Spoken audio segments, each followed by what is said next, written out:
What's up, YouTube? Welcome to another video. Today's December 31st, 2023. Happy New Year, everyone. Last video of 2023 and kind of a look forward to 2024. Things have been good. It's been a great year and I'm looking for an even better one in 24. Hope you all doing well out there. If you like these videos, talk about gold and silver, please like the video, subscribe to the channel, check out my website, My Road to Wealth and Freedom. Link is down below in the description.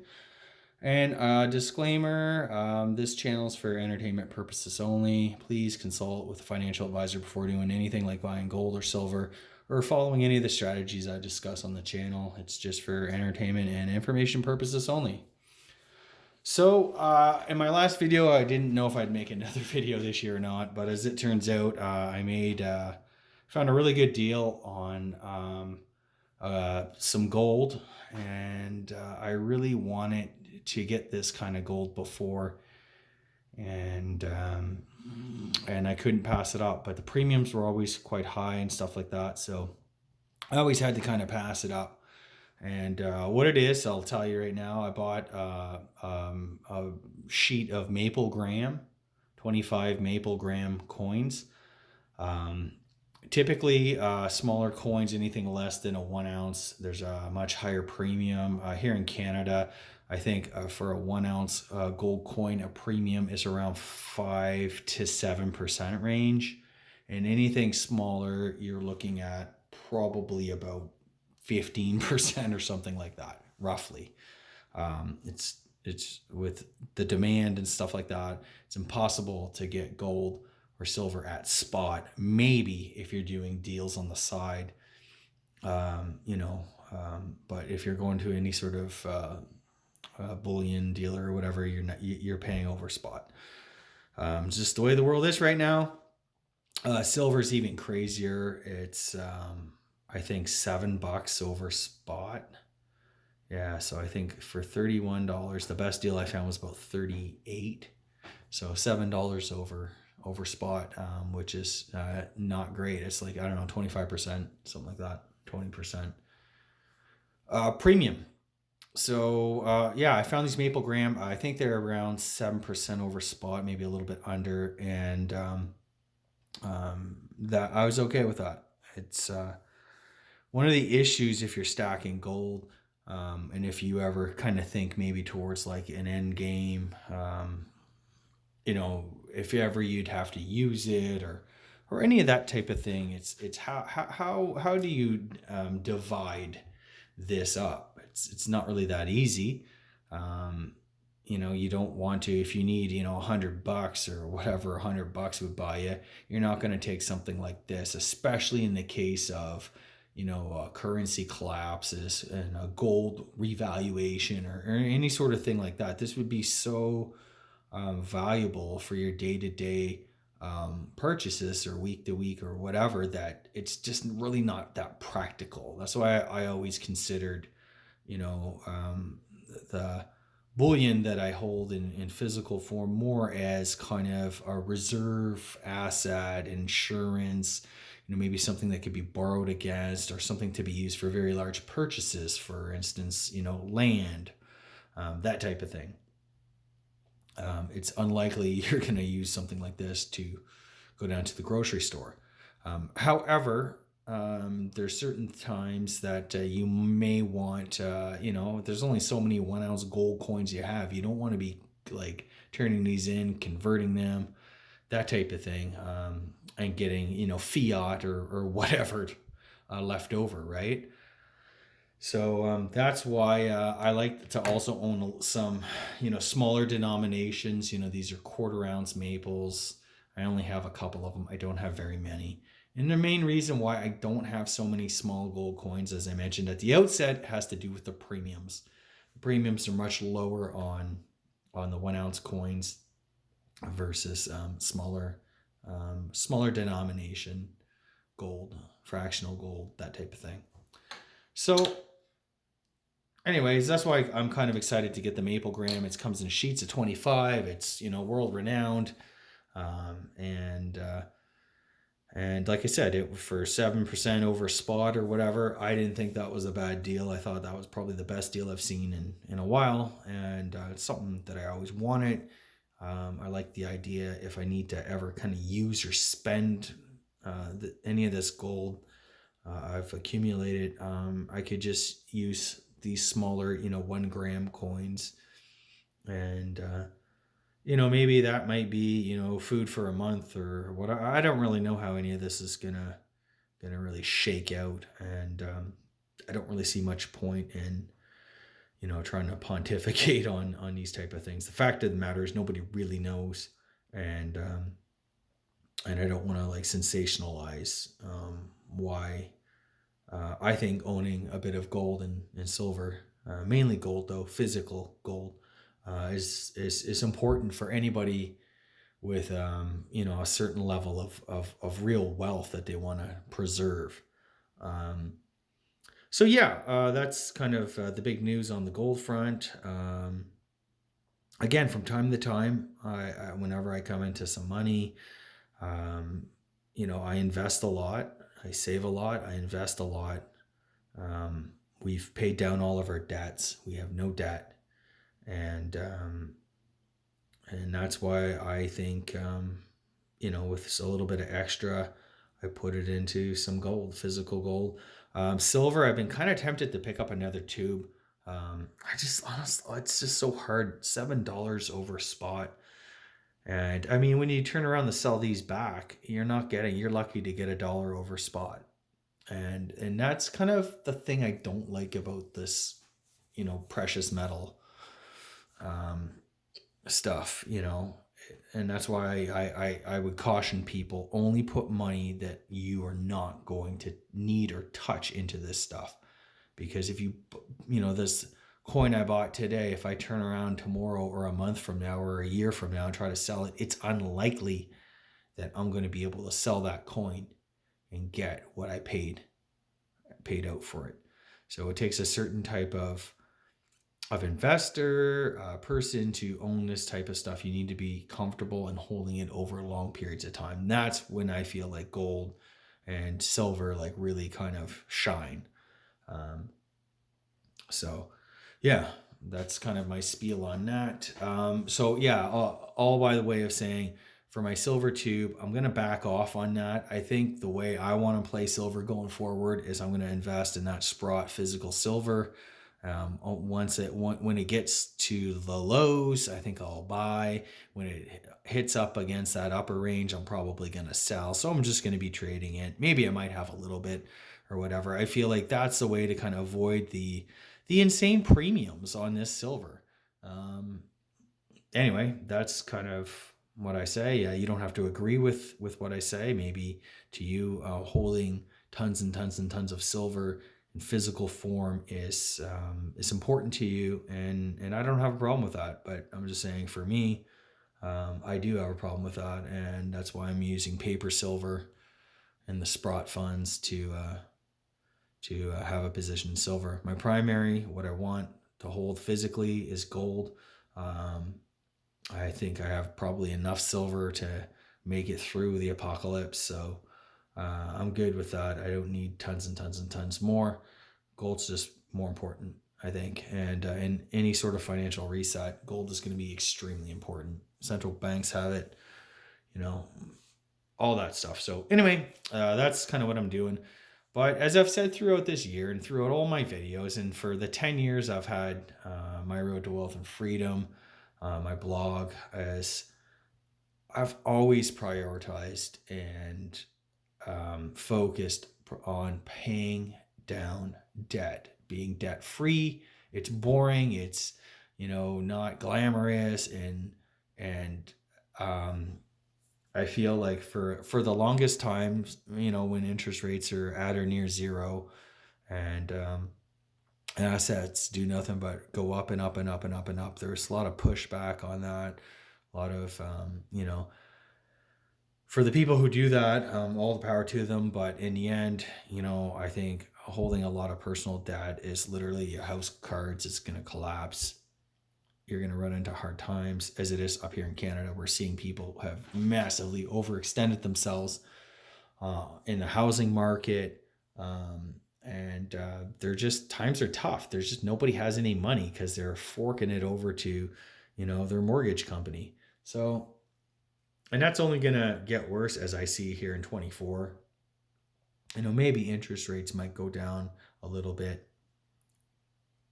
I'm not going to see that as a huge kind of sign of relief for overextended, over indebted borrowers.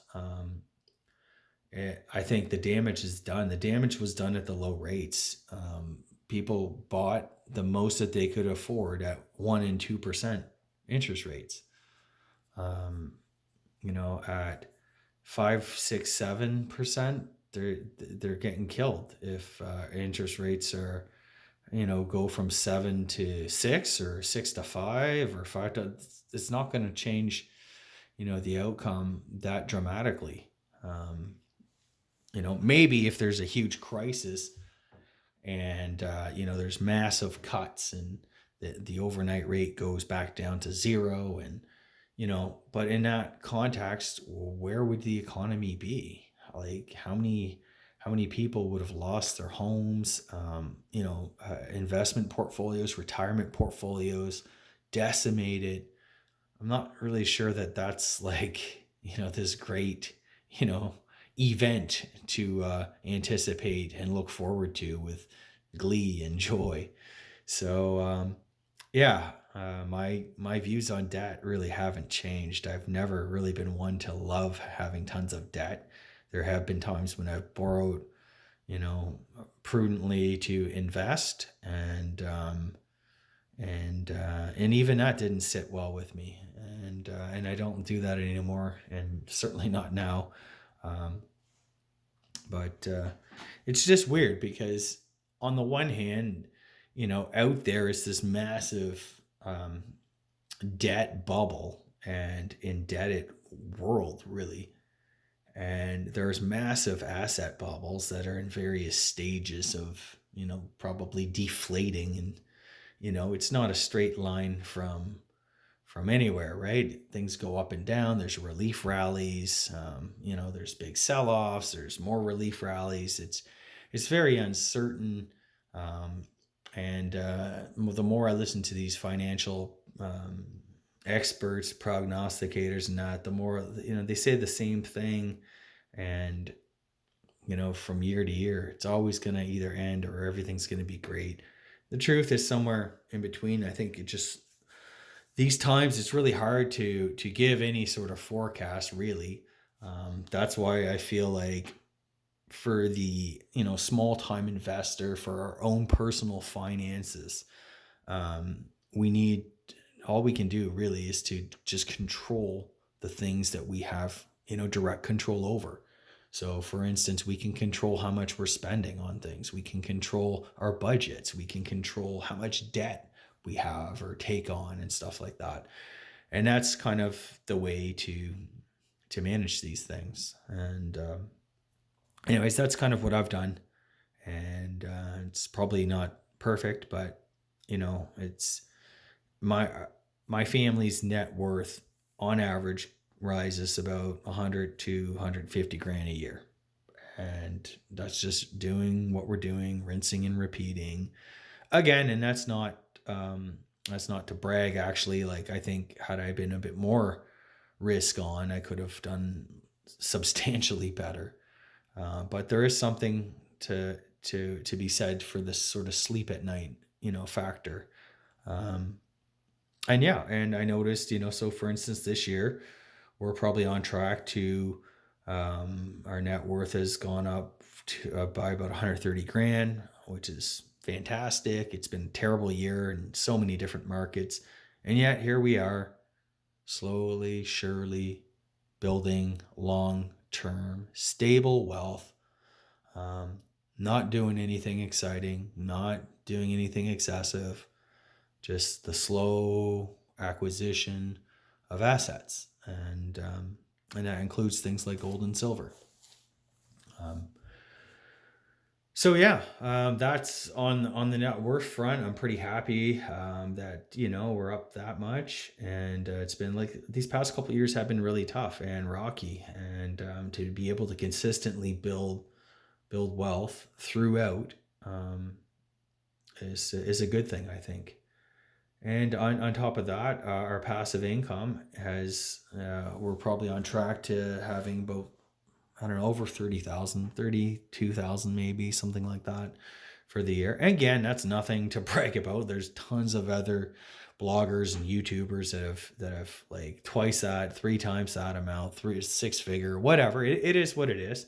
But again, right, I look at the quality, right? Are you over invested into these, covered call ETFs that are super risky? Are you, you know, there is that risk reward that's always out there. And I'll admit that a big reason why the passive income reports have been um, really good this year um, is that we're consistently earning well over $1,000 from just money market funds. We're getting a 5% yield just for parking money. And yeah, we might have missed some of the big rally, the 20% rally that just happened since November 1st. Um, but I don't need to really, you don't, I think Warren Buffett, there's a Buffett quote that said, like, you don't really need to kind of hit the home runs every single time. Just kind of know your number and, get that in the safest way possible. So for us, my family to exist and retire comfortably, or live a life of where we don't have to be that concerned about money.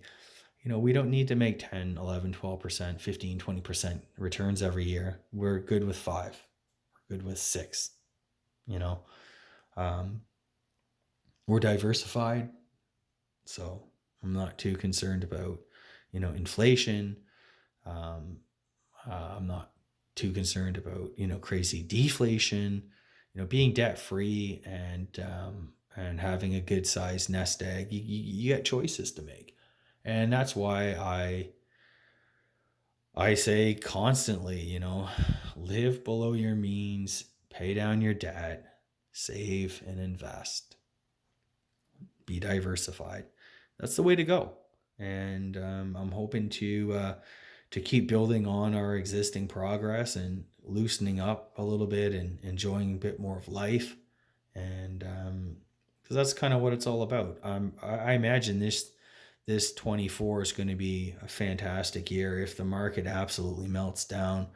I got cash in these money market funds that I can deploy, and if the markets go up, I was buying some solid dividend payers back in October when they were just getting killed. I wished I would have bought a bit more, but it's always that way, right? I remember when the oil prices collapsed, I went in, took up put some serious money to work in the oil sector, and then they jumped, they skyrocketed, and I'd wished I would have bought more. It's always that way, but at least I pulled the trigger on some.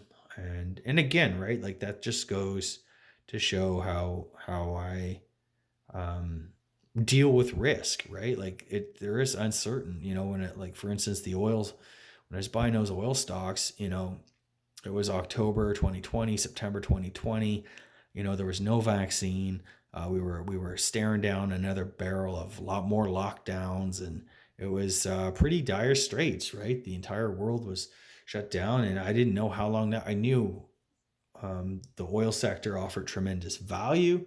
I just didn't know when it would be when it would come back. Right, I thought it would take a couple years.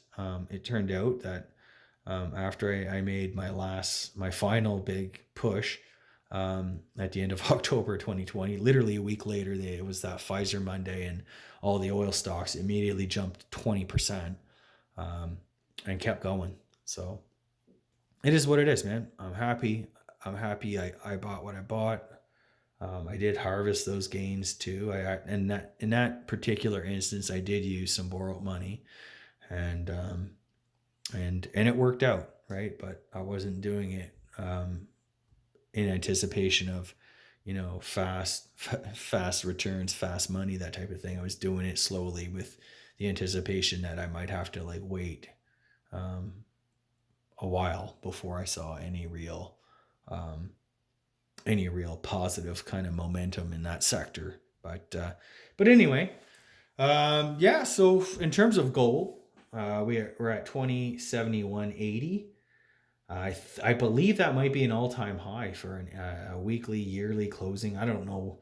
Um, Silver's at 2408, and yeah, oil's about, I think it's $75. I'm just gonna double check that. So we're headed into 24, and oil's 71.65. So yeah, we're headed into a new year. I imagine if it's an election year in the U.S., um, the war in Ukraine seems to be kind of, I don't know if it's winding down or what's going on. It looks like, certainly the narrative in the West is that Ukraine is losing support among Western allies. I don't know if it's like fatigue or whatever. Of course, you have the Middle East and important trade routes through like the Red Sea that have come under attack, and far out into the Indian Ocean. Just in general, it's still a risky world. You know, I feel like nothing's really changed, right? The geopolitics has gotten worse this year, not better, and and the debt situation certainly has gotten worse. I haven't looked at the U.S. debt clock lately, but with rates being this high, the U.S. national interest expense on the debt is approaching 1 trillion if it's not there already. Here in Canada, it's terrible. We're facing a year of more taxes for the climate tax, all kinds of different taxes, and that's going to put more of a crunch, more of a pinch on working households. Which I find is ironic because these are the very people that the current government said that they were the champion of, that they support. And what they've done is essentially impoverish the middle class in this country. And on all of these, um,